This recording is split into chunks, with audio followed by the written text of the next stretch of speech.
Hello, good evening. कैसे हैं आप लोग सभी लोग? क्या एकदम बढ़िया हैं, एकदम अच्छे हैं, एकदम शानदार हैं। मैं Pawan Rao, YouTube channel maths with Pawan Rao में आपको प्रैक्टिस करवाने आ गया हूं और ये है आज हमारा सेकंड डे। कल मैं आपको कुछ क्वेश्चंस करवा के गया था, उससे पहले कुछ छोटे छोटे क्वेश्चंस मैंने आप लोगों के लिए अपलोड किए थे और ये आज की क्लास में हमारा है सेकंड डे। चलिए हम लोग शुरुआत करते हैं हमारे क्वेश्चन से। ऑडियो और वीडियो में उम्मीद करता हूं कि बिल्कुल ठीक होगा, बिल्कुल सही से आप लोगों को दिखाई दे रहा होगा। यही क्वेश्चन पर हम लोगों ने छोड़ा था कल की क्लास में, अगर आप लोगों को याद हो तो। डीआई के 25 क्वेश्चंस में से 3 क्वेश्चन डीआई के हैं, तो एक कल किया था, 2 क्वेश्चन हम लोग आज करने वाले हैं, अलग अलग डीआई के क्वेश्चंस हैं। अगर आपको किसी भी बच्चे को ये क्वेश्चंस चाहिए तो मेरा जो टेलीग्राम का चैनल है मैथ्स विद पवन राव, उसमें मैं ये अपलोड कर दूंगा और इन क्वेश्चंस को आप लोग सोल्व कर लिया करो। अगर कोई भी बच्चा, टेलीग्राम का जो चैनल है मेरा मैथ्स विद पवन राव, इस पे 1,33,000 34,000 बच्चे लगभग जुड़े हुए हैं, तो आप लोग यहाँ से नोट्स ले सकते हैं, इन क्वेश्चंस को ले सकते हैं। आइए टाइम वेस्ट हम लोग नहीं करते हैं, इस क्वेश्चन को हम लोग करने की कोशिश करते हैं। इस क्वेश्चन में हमें क्या बोला गया है? एक्स तथा टी द्वारा मक्के का कुल उत्पादन। देखिए यहाँ लिख लेता हूँ, एक्स और टी के द्वारा, दो लोग हैं, एक अपने पास एक्स है और एक अपने पास टी है। इसमें तो हम लोगों को पूछा है मक्का का उत्पादन, कुल उत्पादन। इसको आप लोग पढ़ लीजिए सभी लोग सबसे पहले। उसके बाद एस व आर द्वारा R2 के उत्पादन का योग। एस कोमा आर द्वारा चावल का उत्पादन कर रहा है, और चावल कौन सा कर रहा है? लास्ट में कल हम लोगों ने यही समझा था, अगर आप लोगों को याद है तो, चावल कौन से वाला? चावल 3 प्रकार के थे, R2 वाला। अब अपने पास क्वेश्चन ये आ गया है, क्वेश्चन मैंने यहां लिख दिया है, चावल अपने पास R2। देखिए ध्यान से सुनो, क्योंकि डायग्राम सिर्फ और सिर्फ एक जगह ही है, तो आगे वाला क्वेश्चन देखकर, यहां से क्वेश्चन मैंने देखा है एक्स व टी के द्वारा मक्के का कुल उत्पादन, लेकिन टेबल तो यहाँ है ही नहीं, टेबल सिर्फ एक बार ही बनाई गई है पिछले क्वेश्चन में, तो वहां से देखकर हम लोग क्वेश्चन को सोल्व करेंगे। ये जो अपने पास लिखा हुआ है एस तथा आर द्वारा R2 प्रकार के चावल के कुल उत्पादन का योग क्या है? एक्स व टी के द्वारा तो मक्का और एस व आर के द्वारा चावल। इंग्लिश मीडियम वाले क्वेश्चन बच्चे इंग्लिश में पढ़, इंग्लिश मीडियम वाले बच्चे इंग्लिश में पढ़ लीजिए, हिंदी मीडियम वाले बच्चे हिंदी में पढ़ लीजिए। क्वेश्चन अब आपको ये नहीं देखना, ये तो 14 नंबर क्वेश्चन था, मैं आपको ये 15 नंबर क्वेश्चन करवा रहा हूं, जो कि अपने पास वहां से मैंने इस साइड लिख लिया है और आप लोग यहां से देख सकते हो टेबल। चलिए सोल्व करने की कोशिश करो प्रत्येक बच्चा। क्वेश्चन को सोल्व करने की कोशिश कीजिए। देखिए सिर्फ और सिर्फ एक बार हम लोग करेंगे पढ़ाई की बातें, उसके बाद सारे के सारे कमेंट का मैं रिप्लाई करूंगा। किंग ऑफ पबजी एक बार ये पूरा का पूरा एसएससी रेलवे सीडीएस, जो ऐसे रेलवे का आपका मेंस होने वाला है, उसके लिए मैं प्रैक्टिस आपको करवा रहा हूँ, एसएससी मेंस के लिए और सीडीएस के लिए। बहुत इंपॉर्टेंट क्वेश्चंस हैं, इनको आप लोग कर लोगे, आपका दिमाग खुल जाएगा, लेकिन इनको करने की कोशिश कीजिए। दूसरे एक बार कमेंट करने के बजाय आंसर मुझे बताओ सभी लोग मिलकर।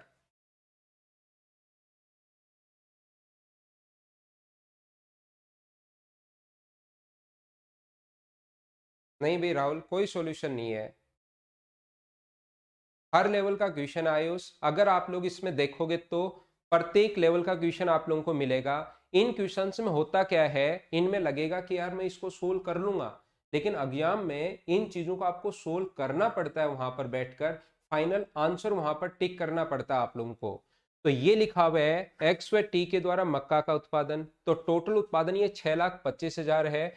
उसमें से अपने पास एक्स व टी के द्वारा मक्के का कुल उत्पादन, तो थोड़ी सी आप लोग जो प्रैक्टिस कर रखी होगी आपने, तो एक बार तो हम लोग अगर मक्के का उत्पादन देखें तो 6,25,000 का एक्स के द्वारा जो उत्पादन है, वो तो मुझे बताइए कितना है? तो एक्स के द्वारा उत्पादन है 52%, और ऐसे ही टी के द्वारा 6,25,000 का टी के द्वारा जो उत्पादन है, वो मुझे बताइए वो उत्पादन अपने पास कितना है? तो वो है 74%। एक तो इन दोनों का सम पूछा है, तो एक बच्चा तो इन दोनों को अलग अलग सोल्व करेगा, एक दूसरा स्टूडेंट है वो क्या करेगा, वो कहेगा कि सर इन दोनों को अलग अलग क्यों निकाल रहे हो, जब इनका सम ही करना है तो 6,25,000 का इन दोनों को ही जोड़ दो ताकि हमारा टाइम बचे। मैं बोलूंगा भाई बिल्कुल ठीक है, इन दोनों को जोड़ोगे तो 126। तो क्वेश्चन की शुरुआत आप लोग कहां से कर सकते हैं? आप लोग यहाँ से शुरुआत कर सकते हैं।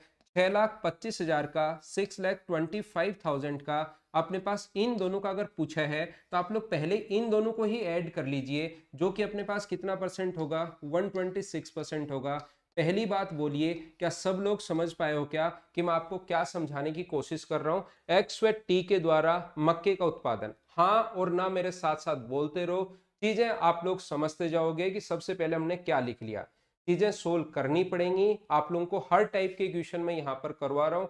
जो मैं जो ऑफलाइन क्लासेस में जो मेंस का बैच है उसमें जो मैं प्रैक्टिस के लिए क्वेश्चंस देता हूं कि यार इसको आप घर पर प्रैक्टिस करो, उनको मैं यहाँ पर आप लोगों के लिए सोल्व करवा देता हूं सभी लोगों के लिए।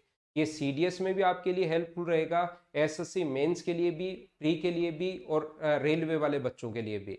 लेकिन कोशिश करते हैं हम लोग सीखने की। अब अपने पास पूछा है दूसरा थोड़ा अच्छा क्वेश्चन है, बड़ा क्वेश्चन है, ध्यान रखना। हम लोगों को साथ ही ये पूछा है एस व आर का, चावल का R2।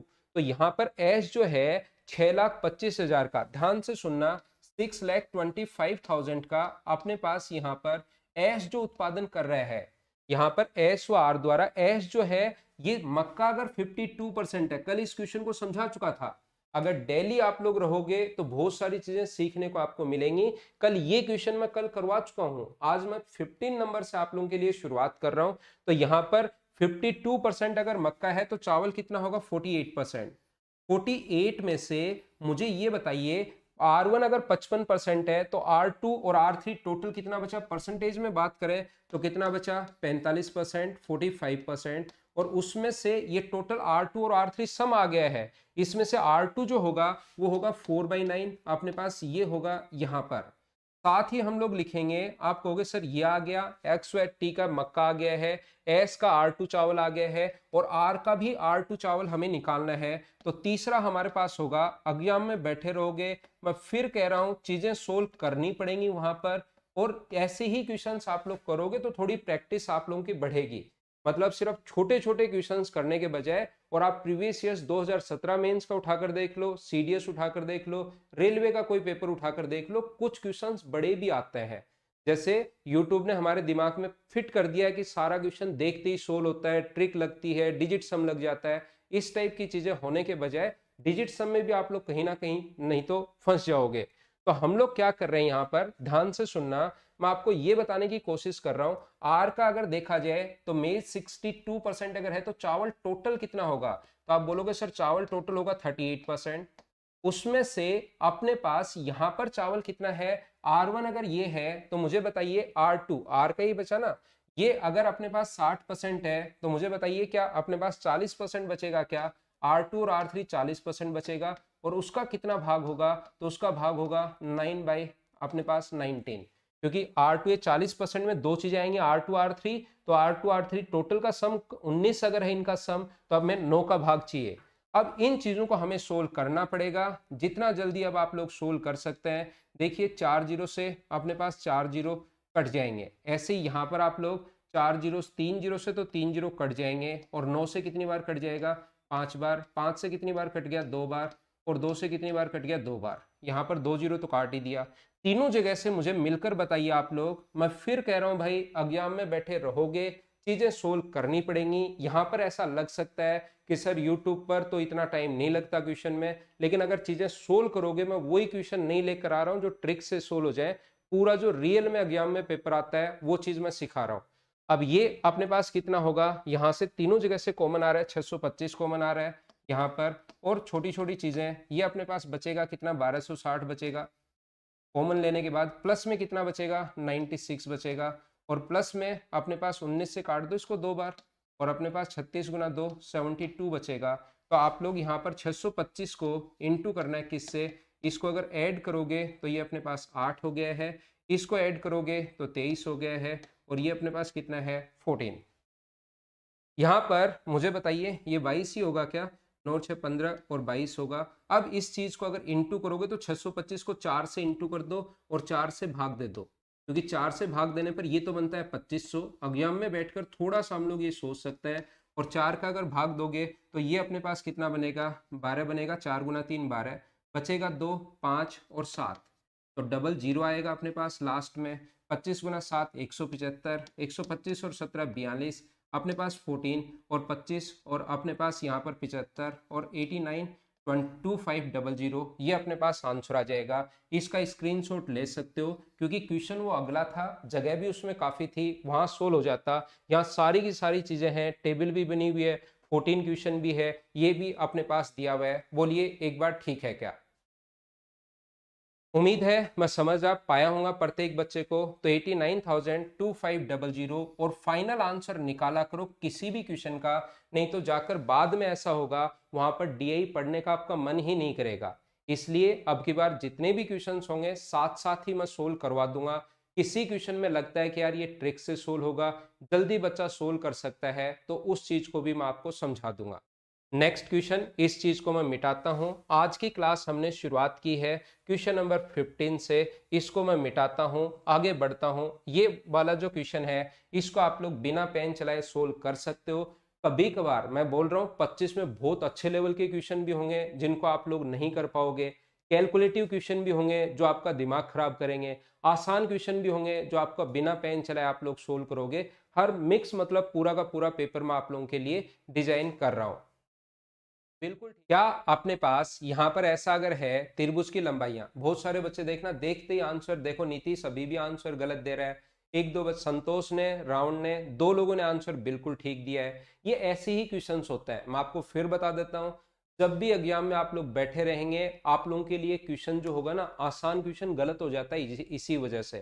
थोड़ा क्वेश्चन ध्यान से पढ़ा करो। जैसे अभी भी 5-7 बच्चों ने क्वेश्चन गलत कर दिया और अरविंद का आंसर अभी भी डी आ रहा है। अरविंद को लगता है अगर त्रिभुज की भुजाएं हैं तो पाइथागोरस थ्योरम तो अपने पास लगनी चाहिए, तो पाइथागोरस थ्योरम में तो अपने पास ये होना चाहिए 3, 4 और 5। यहाँ पर तो 3, 4, 5 तो डी ऑप्शन में दिया हुआ है, लेकिन आप लोग समझिए क्या गिवन है, क्या पूछना चाह रहा है। ये कहना चाह रहा है एक त्रिभुज की भुजाएं जिसका एक कोण एक्स वाई और अपने पास ये दिया हुआ है, सबसे बड़ी जो साइड दी हुई है वो दी हुई है क्यूब रूट में 5। तो हमें एक्स वाई जेड का रेशियो पूछा है। सबसे छोटी साइड एक 3x है, दूसरी 4 में रूट में y है और अपने पास यहाँ पर 5 क्यूब रूट में अपने पास z है। कुछ बच्चों का आंसर गलती से गलत हो गया। वो लोग क्या करते हैं, एक बात मैं फिर समझा देता हूं, ध्यान से सुनना। अगर आपने अपना पूरा ध्यान नहीं रखा तो कभी कभार ऐसा होता है, पूछा गया है आप लोगों को अंतःवृत्त की त्रिज्या और आप लोग निकाल कर आ जाते हो इक्विलेटरल ट्रायंगल में। एक बच्चे के आंसर जो क्वेश्चन थे 197.5 मार्क्स थे उसके, और उसका क्वेश्चन गलत कौन सा हुआ, पूछी थी इन रेडियस जो कि अपने पास होती है साइड अपॉन 2√3, और वो निकाल कर आ गया सरकम रेडियस जो कि होती है साइड अपॉन √3 इक्विलेटरल ट्रायंगल के लिए, और ऑप्शन भी था, उसने टिक किया और आगे बढ़ गया। छोटी छोटी गलतियां आप लोग नहीं करो, जो मतलब बिना मतलब के क्वेश्चंस होते हैं उसको गलत मत किया करो। तीन, अगर अपने पास पाइथागोरस थ्योरम है तो 3 का स्क्वायर प्लस 4 का स्क्वायर 5 का स्क्वायर होना चाहिए। इसका मतलब इसका जो मान है x का मान भी 1 रख देंगे, स्क्वायर रूट में y का मान भी 1 रख देंगे, तो 1 का रूट 1 ही होता है और ये क्यूब रूट 1 ही होता है। तो मुझे बताइए पूर्णांक में मान जो होंगे, जिस बच्चे ने आंसर डी दिया उसने गलती कहां पर कर दी, एक बार हाँ और ना बोलते रहा करो भाई। आप वीडियो को लाइक करो, आप लोग वीडियो को शेयर करो, नहीं करो कोई फर्क नहीं पड़ता, लेकिन हाँ और ना अब आप लोग बोलते रहा करो। मैंने मतलब मैं भी कंटिन्यू रहने की कोशिश करता हूँ। 10-15-20 दिन बाद मैं कहूँगा अब लाइक आप कर सकते हो, लेकिन 20-25 दिन एक बार कंटिन्यू रहने के बाद मैं कोशिश करता हूँ कि मैं भी कंटिन्यू रहूँ, क्योंकि काफ़ी सारी चीज़ें होती हैं। ऑफलाइन बैचेज होते हैं, ऑनलाइन बैचेज होते हैं। ऑफलाइन बैच अभी भी मैं नहीं ले पा रहा हूँ, इस मंथ के एंड तक तो मैं लेकर आऊँगा 26 या 27 तारीख को। लेकिन बहुत सारे बच्चे जो पूछ रहे हैं कोई भी, उसको मैंने कहा है हाँ ना बोलते रहा करो, बस शेयर करो, ध्यान से समझने की कोशिश करना। ये अपने पास ये जो आकृति बनी हुई है, इसका ये एंगल मैं मान लेता हूँ, मान लो ए मान लेता हूँ, ये मैं मान लेता हूँ बी, ये मैं मान लेता हूँ सी और ये मैं मान लेता हूँ डी। तो अगर आप लोग अपने पास ये 4 ट्रायंगल बन गए, इसको एंगल 1 मान रहा हूं, इसको 2 मान रहा हूं, ये 3, 4, 5, 6, 7 और 8, और इनमें अगर मैं एंगल में सी और डी भी, ये एंगल मैंने मान लिया मान लो डी, ये वाला एंगल मैंने मान लिया, मान लीजिए यहाँ पर ये वाला तो जो था वो मैंने मान लिया सी। तो क्या अपने पास angle 1 plus angle 2 plus angle 3 plus angle 4 plus angle 5 plus angle 6 plus angle 7 बढ़ा जाएगा, इधर से लिखना पड़ेगा।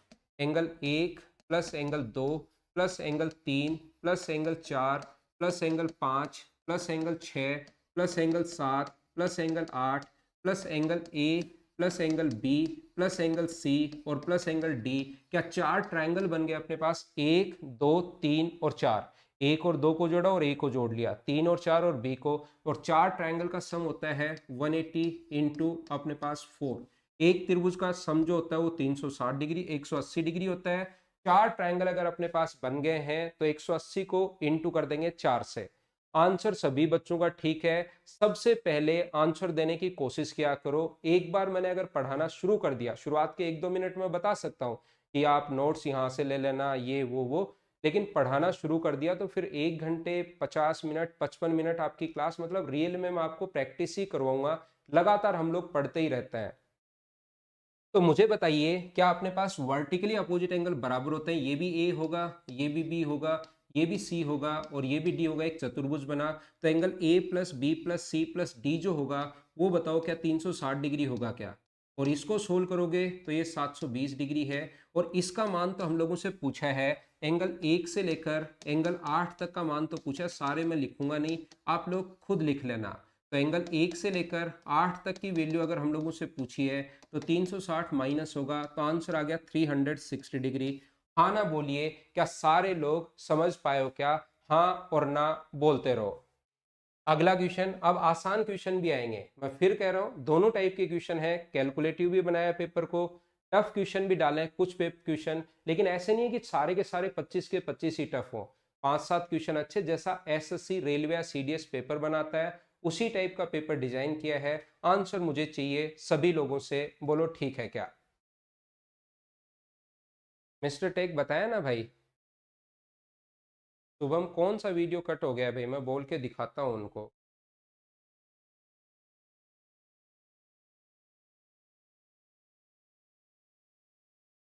Thank you Rahul. आंसर बताइए। तनिष्क का आंसर आ चुका है। अरे वाह भाई, जैसे ही एक बच्चे का आंसर आएगा मैं आपको तुरंत क्वेश्चन करवाने की कोशिश करूंगा, क्वेश्चन करवाना शुरू कर दूंगा।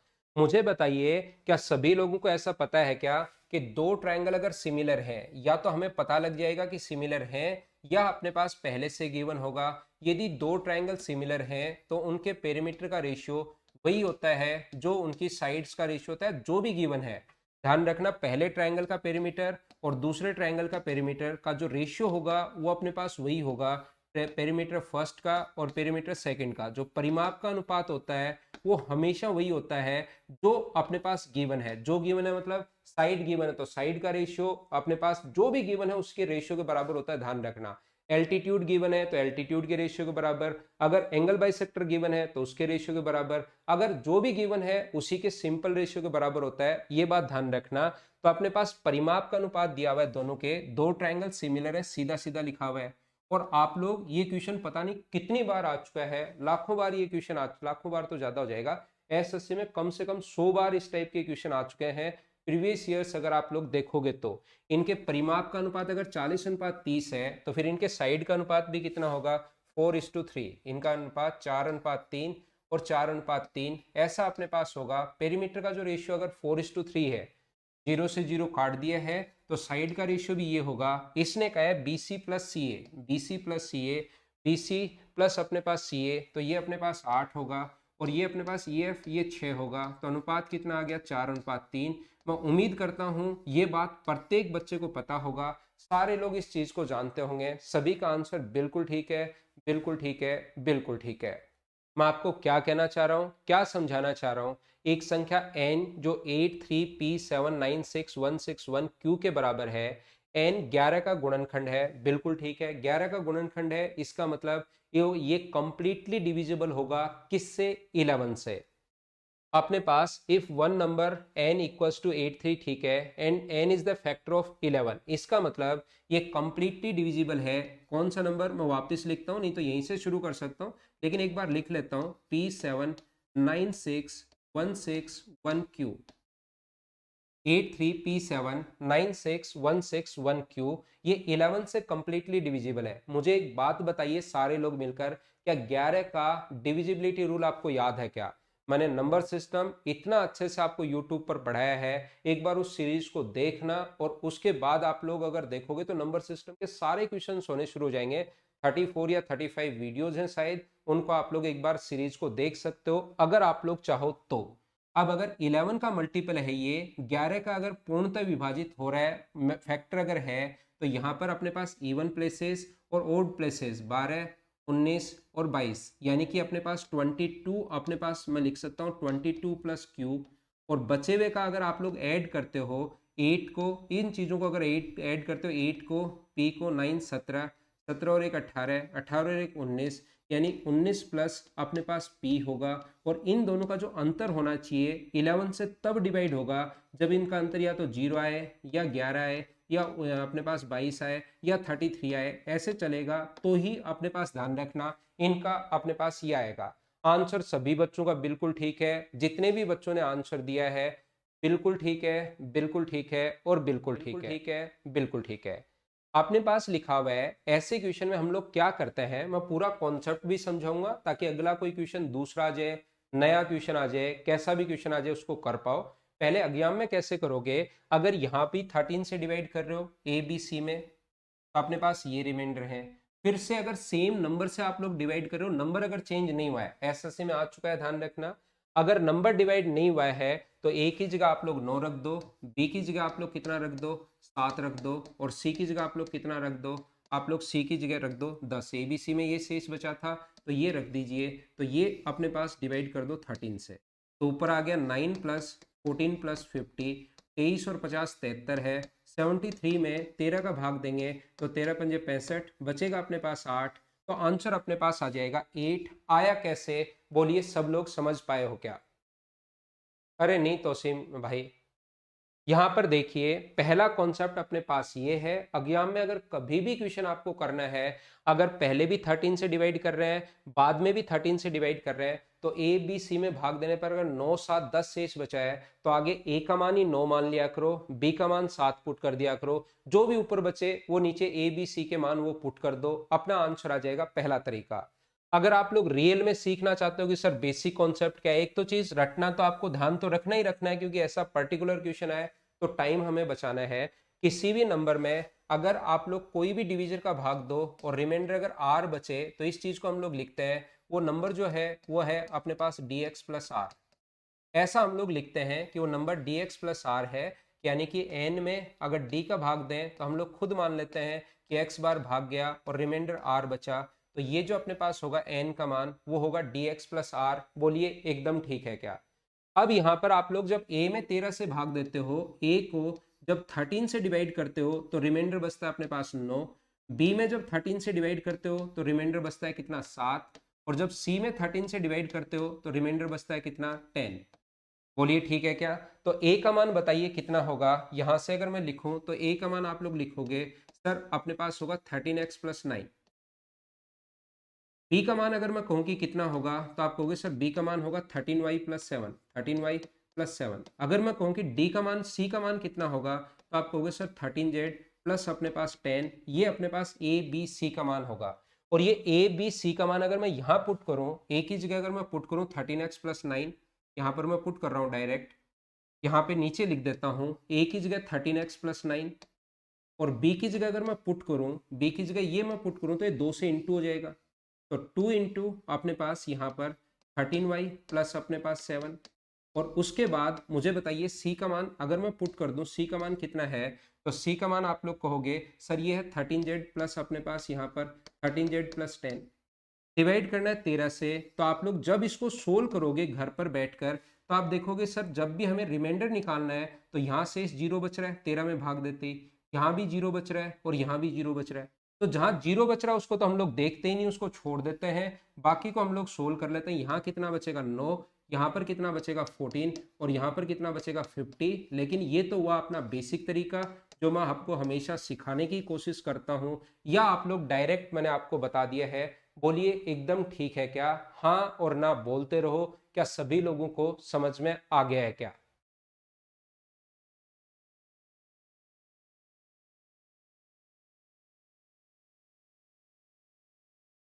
तो क्या हम लोग शुरुआत करें? ध्यान से पढ़ने की कोशिश करो। ये जो अपने पास लिखा हुआ है इस चीज में ऑफ पहले सोल्व होता है, डिवाइड से पहले हम लोग सोल्व करते हैं ऑफ को, क्या आप लोगों को ये पता है क्या? और ऑफ का मतलब होता तो इनटू ही है। तो ये क्वेश्चन जब भी आप लोग सोल्व करो तो आप एक एक स्टेप सोल्व किया करो, और जब भी स्क्रीन से देखो तो एक स्टेप कम से कम लिखा करो। ये ब्रैकेट अलग सोल्व कर लेंगे, ये ब्रैकेट अलग सोल्व कर लेंगे, और ये ब्रैकेट अलग सोल्व कर लेंगे। सर अलग सोल्व क्यों कर लेंगे? अलग सोल्व इसलिए करते हैं हम लोग ताकि इससे फायदा ये मिलता है कि कहीं गलती हो वापस चेक करना पड़े तो तुरंत हमसे चेक हो जाए। आंसर बिल्कुल ठीक है, ये बच्चा तनिष्क कुमाऊत बढ़िया आंसर दे रहा है आज। यहाँ पर 2 से कट जाएगा ये 2 बार, क्योंकि इंटू होता है, तो 5 में 1 का भाग दोगे तो यहाँ पर बचेगा 5। ये अपने पास प्लस का साइन है, इस ब्रैकेट को मैं अलग से सोल्व करूंगा, तो इसका मतलब तो अपने पास होता है 20 और 1 21। अलग से सोल्व कर रहा हूं मैं, 21/4, और इसका मतलब ऑफ का मतलब इंटू होता है डिवाइड से पहले, तो इंटू करोगे तो 14, और डिवाइड का मतलब 14 बाय अपने पास 3 है, तो 3 से कट गया 7 बार, 2 से 2 बार, और 2 से 7 बार, तो इसका मतलब मैं लिखूंगा यहाँ पर 49/2। ये इस चीज को मैं इनटू में बदल दूंगा, क्योंकि डिवाइड जब भी है मैं पलट दूंगा जो भी आंसर आएगा, लेकिन मुझे सोल्व करना पड़ेगा। 45 और 1 46, 46/9 होगा। माइनस का अपने पास ये कितना लिखा हुआ है, 8 7 56 और 7 63, 63/8 है, और इनटू अपने पास डिवाइड अगर है तो अपने पास डिवाइड कितना है, 20/189। चीजें देखिए सोल्व तो हमें करनी पड़ेंगी 3 बार, इससे 63 से ही कट रहा है ये 3 बार, 4 से 2 बार, और 4 से कितनी बार, अपने पास 5 बार। एलसीएम अपने पास 18 आ जाएगा, अपने पास 18 तो 92, माइनस अपने पास कितना होगा, 15। तो क्या 77 बच गया है क्या? इसका मतलब हमारे पास उल्टा लिखेंगे इससे, 18/77, और ये आगे वाली चीज तो 11/21 तो चल ही रहा है। इतना टाइम देखिए चीजों में देना पड़ता है, चीजें लिखनी पड़ती हैं। 7 से कट गया 7 बार, 7 से कट गया 3 बार, और 3 गुना 2 6 से कट जाएगा 3 बार, 5 और 3 आंसर कितना आ गया, 8। ये अपना आंसर है। आप लोग कोशिश किया करो चीजों को सोल्व करने की, इस टाइप से हम लोग सोल्व कर सकते हैं। ये था अपने पास क्वेश्चन नंबर 21। यहाँ पर बोलिए ठीक है क्या? बिल्कुल। नेक्स्ट क्वेश्चन 22 का आंसर चाहिए। मुझे ये बता दीजिए क्या क्वेश्चन आपको एकदम साफ सही ढंग से दिखाई दे रहा है क्या प्रत्येक बच्चे के मोबाइल पर?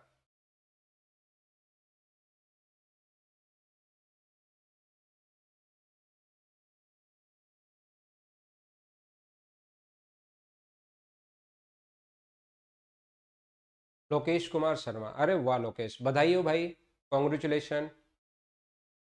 लोकेश कुमार शर्मा, आप लोग जब आते हो 2018 में आपका सिलेक्शन हो गया, सिलेक्टेड इन एसएससी सीएचएसएस, ठीक है भाई। तो ये क्लास लेने का मतलब एक मजा आ जाता है, बढ़िया लगता है। सिलेक्शन लो भाई।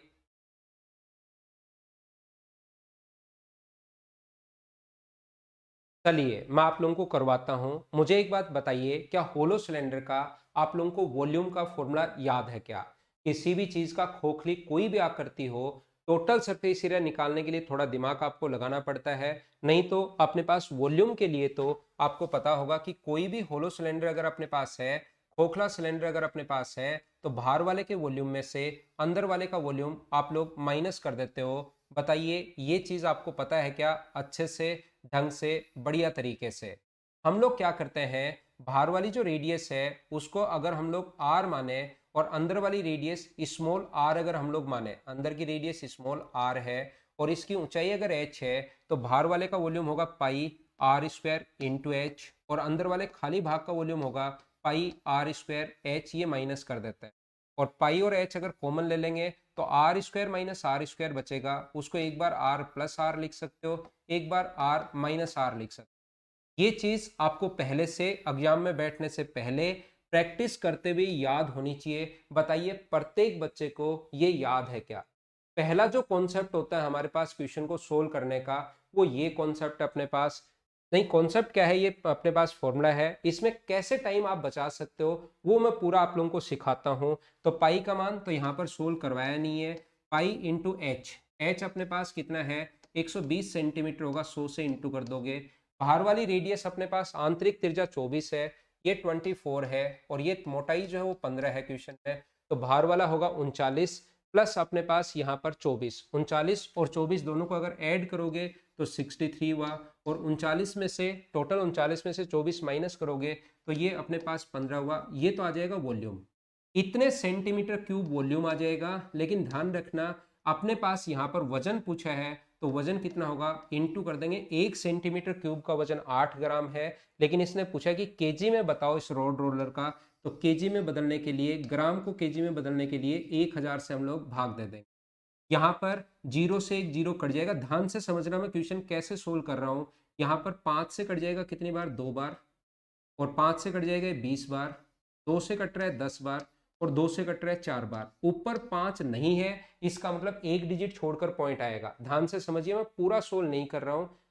क्वेश्चन एग्जाम में बैठकर कैसे दिमाग लगा सकते हो वो हर चीज मैं आपको सिखा रहा हूँ। नीचे 10 है, 5 होता तो कट जाता, ऊपर 5 नहीं है तो एक डिजिट छोड़कर पॉइंट आएगा, तो ये वाले तो नहीं हो सकते।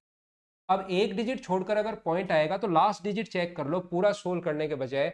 4 को 3 से गुना करोगे तो 12, 12 का 3 से गुना करोगे 36 यानी 6, और 6 का 2 से गुना करोगे तो 12। लास्ट डिजिट 2 कौन से ऑप्शन में है, बी ऑप्शन में। हमने क्वेश्चन को कैसे सोल्व किया, क्या बोलिए समझ पाए हो क्या? मैं ये नहीं कह रहा हूं कि एग्जाम में जाते ही 100 के 100 क्वेश्चन में लास्ट डिजिट से आंसर आ जाता है। मैंने अभी तक पिछले क्वेश्चन किए होंगे, एक दो क्वेश्चन में लगाया होगा, 21 क्वेश्चन में, 22 नंबर क्वेश्चन में जाकर लगाया। तो मैं ये बताना चाह रहा हूँ 100 में से 10-12 क्वेश्चन में चीजें अप्लाई हो जाती हैं। अगर हो जाए तो उसको किया करो, टाइम बचता है। नहीं अप्लाई हो तो हम लोग पूरा सोल्व कर लेंगे, इतनी बड़ी कोई महाभारत भी नहीं है। बी ऑप्शन सभी बच्चों का आंसर बिल्कुल ठीक है। ये था क्वेश्चन नंबर 22। आज हम लोग 25 तक के क्वेश्चन खत्म करते हैं। यहाँ पर देखो, सब लोग 6 संख्याओं में प्रथम 5 संख्याओं का योग छठी संख्या का 7 गुना है, यदि उन संख्याओं का औसत 136 है। अपने पास 6 नंबर है, प्रथम 5 संख्याओं का योग जो है ना वो छठी से 7 गुना है। योग सम ही दिया हुआ इसमें, अपने पास औसत 5 गुना 7 गुना नहीं है। 7वें नंबर 6 संख्याएं हैं, 5 संख्याओं का जो योग है छठी संख्या से 7 गुना, तो छठी संख्या को अगर x माने तो इससे 7 गुना यानी 7x होगा। अपने पास कितनी संख्याओं का योग, 6 का। 5 का सम ये है, एक अकेले का सम ये है, और औसत 6 का 136 है, तो सम के बराबर में 136 इंटू 6 लिख सकते हैं क्या, मुझे बताओ। अब आपको अगर पहाड़ा आता है, टेबल अगर आती है, मैं प्रत्येक बच्चे को कहता हूं यार कम से कम 20 तक के पहाड़े तो आप लोग सीख लो। 17 8 136, 17 6 102, तो ये अपना आंसर आ जाएगा। बोलिए ये चीज आप लोग समझ पाए हो क्या? सभी लोग यहां पर मुझे बताइए, ठीक है क्या? इससे आपकी स्पीड बढ़ती है, आप लोगों की खुद की स्पीड बढ़ती है। सभी लोग ध्यान रखना, 20 तक के पहाड़े आप लोगों को आने चाहिए। 20 तक की टेबल अगर आपको आती है तो आपकी कैलकुलेशन स्पीड बढ़ती है, छोटी छोटी चीजों में आप फास्ट निकल जाते हो। नहीं तो फिर काटते हो 2 से 2 बार, 2 से 4 बार, 4 से इतनी बार, इतने इतने से इतनी बार, फिर उसके लगे ही लगे रहते हो आप लोग। तो 20 तक के पहाड़े एक बार याद करो, भूल जाते हो, फिर याद करो, फिर भूलोगे। ऐसे 4-5 बार याद कर लोगे ना तो धीरे धीरे फिर अप्लाई करना शुरू हो जाता है। नेक्स्ट क्वेश्चन अपने पास ये रहा। एक दूध वाला दूध और पानी को 2:3 में मिश्रित करता है, 37.5% मिश्रण बेच दिया। क्या आप लोगों को ऐसा पता है क्या कि मिश्रण में से कितना भी मिश्रण बेच दो, बचे हुए में भी अपने पास दूध और पानी का जो अनुपात है वो 2:3 होगा? बोलिए ठीक है क्या? तो हम लोग क्या करते हैं, यहाँ पर 37.5% हम लोगों ने बेच दिया है, ये पहले ही बेच दिया है। तो जो रिमेनिंग अपने पास बचा उसमें भी मुझे बताइए, मिल्क एंड वाटर का जो रेशियो होगा, मिल्क एंड वाटर का रेशियो क्या 2:3 होगा क्या? आप कहोगे बचे हुए में बचा कितना, 62.5%। बचा कितना, 62.5% अपने पास बचा है। उसमें अपने पास ये है, बचे हुए मिश्रण में हम लोगों ने यहाँ पर पानी ऐड किया 62.5। ये आसान क्वेश्चन बनाया इसने। 62.5 लीटर अगर वाटर इसमें ऐड करते हो, 62.5 लीटर, तो मिश्रण का अनुपात हो जाता है 2:5। मुझे एक बार सारे लोग मिलकर बताओ, मिल्क को, रिमेनिंग की बात कर रहा हूं, मिल्क ना तो निकाला है इस 62.5% में से, ना हम लोगों ने और डाला, हमने तो पानी मिलाया है। तो मिल्क क्या बराबर होना चाहिए क्या? और अच्छी बात यह है कि इस क्वेश्चन के लिए इसने दोनों चीजों को पहले ही बराबर दिया हुआ है। बराबर नहीं होता तो हम लोग खुद सारे के सारे मिलकर इस दूध को बराबर करते, और बराबर करने का तरीका पता होगा, नीचे वाली संख्या का इंटू करते हैं ऊपर, ऊपर वाली संख्या का इंटू करते हैं नीचे, तो वो दोनों खुद ही बराबर हो जाता है। लेकिन यहाँ तो बराबर गिवन है, इसका मतलब मुझे ये बताइए, यहाँ पर डिफरेंस है 2 का, तो क्या 2 की वैल्यू 62.5 जो है वो क्या 2 की वैल्यू है क्या? और यहाँ पर वैल्यू कितने की चाहिए हमें, टोटल अगर रिमेनिंग टोटल देख पूछा आपसे, तो ये वैल्यू कितने की है, 5 की। ये अपने पास 62.5% की, ये जैसे ही 5 से इंटू करोगे तो ध्यान रखना ये 62.5% की वैल्यू आएगी। और उसके बाद क्या आप लोग 100% की वैल्यू निकाल सकते हो क्या? मैं तो ये कहूंगा कि टोटल मिश्रण जब दिया हुआ था तो आप लोग इसको ऐसा मान लो कि इसका फ्रैक्शन करके, कि अपने पास इसका फ्रैक्शन होता है 3/8। 3/8 में से 3 तो बेच दिया, 37.5%। टोटल मैंने कितना मान लिया है? टोटल 8 मान लिया है। तो 3 अगर बेच दिया तो मुझे बताओ बचा कितना? तो आप कहोगे सर 5 बचा। 3 अगर बेच दिया तो बचा कितना? 5 बचा। ये जो वैल्यू है ये 5 की वैल्यू है, और टोटल के लिए वैल्यू कितने की है? 8 की। आप ऐसा भी कर सकते हो, किसी बच्चे के बात नहीं समझ में आए, दिमाग में अगर नहीं घुसे तो ये भी कर सकते हो। 62.5 यहां तक तो समझ में आ ही गया होगा कि ये 2 का मान है। इनटू कर देंगे 5 से, इस 5 से, ये 2 का मान है, इन दोनों का अंतर 2 है, और इस 5 से इनके सम से इंटू करेंगे तो ये किसकी वैल्यू आएगी? 62.5% की वैल्यू आएगी। और क्या आप लोग 100% की वैल्यू निकाल सकते हो क्या? जिसकी वैल्यू दी भी होती है उसको लिखते हैं नीचे, इंटू 5। ये वैल्यू कितने की दी हुई है? 62.5% की, और इंटू कर देंगे हम लोग 100 से। तो आंसर तो वही आना है, पॉइंट हटाओगे एक जीरो, 125 से कट रहा है 8 बार, 125 से कट रहा है 5 बार, कैलकुलेशन तो यही आनी है। लेकिन अगर थोड़ा सा सोच लोगे फ्रैक्शन तो थोड़ा आप लोगों का टाइम बच जाएगा। 5 से 5 कट जाएगा, 2 से कट गया 4 बार, और अपने पास 125 का डबल 250 अपना आंसर आ जाएगा। बोलिए 250 सोनू मीना, रमेश, और ऊपर रजत, और ऊपर बहुत सारे बच्चों ने आंसर दिया। सभी बच्चों का आंसर ठीक है। मैं देख नहीं पाया आंसर, लेकिन मेरे समझाने के बाद मुझे एक बार बताओ, क्या सब लोग ठीक से समझ पाए हो क्या? ये टोटल 1 से लेकर 25 तक के क्वेश्चन अगर आप लोग करोगे तो हमेशा आपको लगेगा, आपका कॉन्फिडेंस खुद का ही बढ़ना शुरू होगा। हर टाइप का क्वेश्चन है, छोटा भी है, आसान भी है, कैलकुलेटिव भी है। ऐसे क्वेश्चन भी हैं जो आपके पहले देखे हुए हैं, उस टाइप के क्वेश्चन, और ऐसे क्वेश्चन भी हैं जो आपने अभी तक नहीं देखे हुए हैं। तो ऐसा ही एग्जाम में होता है, वहां पर पहुंचते ही यही मिला जुला असर होता है। इसीलिए बहुत सारे बच्चों को लगता है सर हम यहाँ तो कर लेते हैं, क्योंकि यहाँ करते हो आप प्रीवियस ईयर्स, एग्जाम में नहीं कर पाते। तो उससे पहले की प्रैक्टिस मैं आपको करवा रहा हूँ। नेक्स्ट,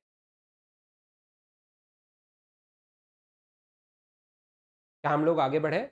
मैं करवाता हूं आपको कैसे कर पाएंगे हम लोग क्वेश्चन को। यदि विभाग ए में कार्य करने वाले 20% कर्मचारी ए में शामिल हो जाए। यहां पर बैठे कुछ बच्चे क्या करते हैं, ई में अपने पास ई में कार्य करने वाले 20% कर्मचारी ए में शामिल हो जाए, तो पहले क्या करते हैं वो लोग? पहले करते हैं ई का निकालते हैं 3000 का 93 डिग्री। डिग्री में उनको पता है 360 लिखते हैं। क्या आपको पता है क्या?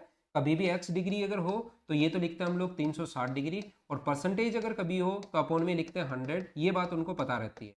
ये अब हम लोग क्या करते हैं इस चीज में, इसमें हमारे पास इसके 20% कर्मचारी ओनली, ये 20%, इसके 20% कर्मचारी, ई के 20% कर्मचारियों को अगर ए में स्थानांतरित कर दिया जाए, ए में डाल दिया जाए, तो ए में है अपने पास, इसको सोल्व करते हैं वो, और फिर ए का 3000 का क्या करते हैं, 64% निकाल लेते हैं, इनको जोड़ लेते हैं। पहले तो पूरा सोल्व कर लेते हैं बैठकर, पहली बात।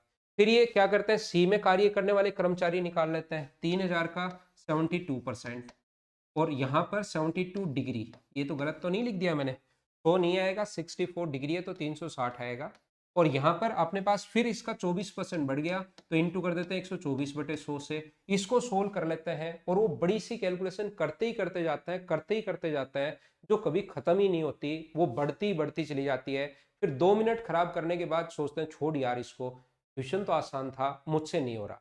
और ये चीज आप लोग कितना भी पढ़ लेना, जब तक प्रैक्टिस नहीं करोगे किसी फैकल्टी के साथ मिलकर, तब तक आपको प्रॉब्लम्स आएंगी ही आएंगी। तो हम लोग क्या करते हैं, इस चीज को ऐसे करने के बजाय कि ये देखा ये सोल्व कर लिया, ये देखा ये सोल्व कर लिया, और ये देखा ये सोल्व कर लिया। इसने कहा कि इसके 20% जो कर्मचारी, किसी भी चीज का 20% निकालना आसान है, इसका 20% के 18.6 होगा क्या? 20% किसी का भी, 20% का मतलब 1/5, और 5 का भाग देने के लिए आप लोगों को पता होगा कि ऊपर वाले को 2 से इंटू करता है। ये डाल दिया जाए किसमें, ए में। अगर ए में इसको अगर जोड़ दिया जाए तो मुझे आप लोग सब लोग मिलकर बताइए, क्या ये अपने पास 82.8 डिग्री होगा? क्या सबसे पहले ये बात समझ पाए हो क्या कि इसके कर्मचारी हमने इसमें डाल दिए, बात खत्म हो गई, हमने सोल्व किया ही नहीं। आगे मैं आपको बताता हूं, क्योंकि अंतर जब भी पूछे ना तो ऐसे ही हम लोग सोचते हैं। इसके बाद सी में कार्यरत 124%, तो सी में कितना था, 72 डिग्री। 72 डिग्री को या तो इंटू कर लो 124 से, और इसको आप लोग सोल्व कर लो। या मैं क्या करता हूं, मुझे 25% निकालना बड़ा आसान लगता है। किसी भी चीज का 24% अगर निकालना है तो मैं दिमाग में ही कैलकुलेशन कर लूंगा। 24% मुझे इसका 24 से इंटू करना पड़ेगा, या तो ऐसे कर लो इसका 24%, क्योंकि मुझे तो 24 का पहाड़ा भी आता है। 24 गुना 2 48, 4 168 और 172, ये लो 17.28 आ गया। या तो आप लोग 24% ऐसे निकाल लो, या मैं क्या करूंगा, मुझे दिमाग में ही सोचना है 24% 26% इन चीजों को, तो इसका 25% होता है 18, और उसका 1% कम करना है। 18 से अगर आप लोग कम करोगे इसका 1% 0.72, तो 18 में से 0.72 अगर घटाओगे तो मुझे बताइए क्या 17.28 आ जाएगा क्या? और ये 124%, तो 100% तो वो नंबर खुद होता है। 124%, तो ये कितना हुआ 89.28 डिग्री। 89.28 डिग्री ये हो गया। इनका अंतर हमारे को निकालना है कि अंतर कितने का है। तो ये अपने पास 8 है, 4 है और ये 6 है, तो 3000 का इतना डिग्री निकाल दो और ये अपना आंसर आ जाएगा 6.48 अपॉन 360। जीरो से जीरो कट गया, पॉइंट हटाओगे तो 2 जीरो कट गया, 3 से कट गया 12 टाइम, 12 पंजे 60 और 12 गुना 4 48, 54 आंसर आ गया। मैंने ज्यादा चीजें सोल्व नहीं की, बोलिए समझ पाए हो क्या? अजय सिंह, मैं कोशिश करूंगा भाई, मैं एक ही बात बोलता हूं कि मेरे साथ साथ हाँ और ना आप लोग बोलते रहा करो। मैं कोशिश करूंगा कंटिन्यू रहने की। मैं एक बार वादा नहीं कर रहा हूं, मैं खुद ही 20-25 दिन अगर कंटिन्यू रह लूंगा फिर तो आप जो कहोगे वो मैं कर लूंगा, लेकिन एक बार कंटिन्यू रहने की कोशिश करता हूँ। उससे बच्चों को भी पता लगेगा, अभी बच्चों को पता ही नहीं है मैंने पढ़ाना शुरू कर दिया है क्या। तो 4 से 5 कंटिन्यू करता हूँ 20-25 दिन, क्योंकि मेरा ऑफलाइन क्लासेज वगैरह भी रहती है, बहुत बार उस पर भी वर्कलोड आ जाता है। ऑनलाइन क्लासेज आपको पता होगा मैं अनअकैडमी पर पढ़ाता हूँ। तो अभी मैं कंटिन्यू रहने की कोशिश करूँ। ये थी आज की हमारी क्लास। उम्मीद है मैं आपको अच्छे से ढंग से समझा पाया हूँगा। 25 क्वेश्चन थे। कल एक नया सीरीज लेकर, नया पेपर लेकर आता हूँ, वो आपको सोल्व करवाता हूँ। उम्मीद है कि मैं आपको अच्छे से समझा पाया हूँगा आज की class. Thank you, bye bye.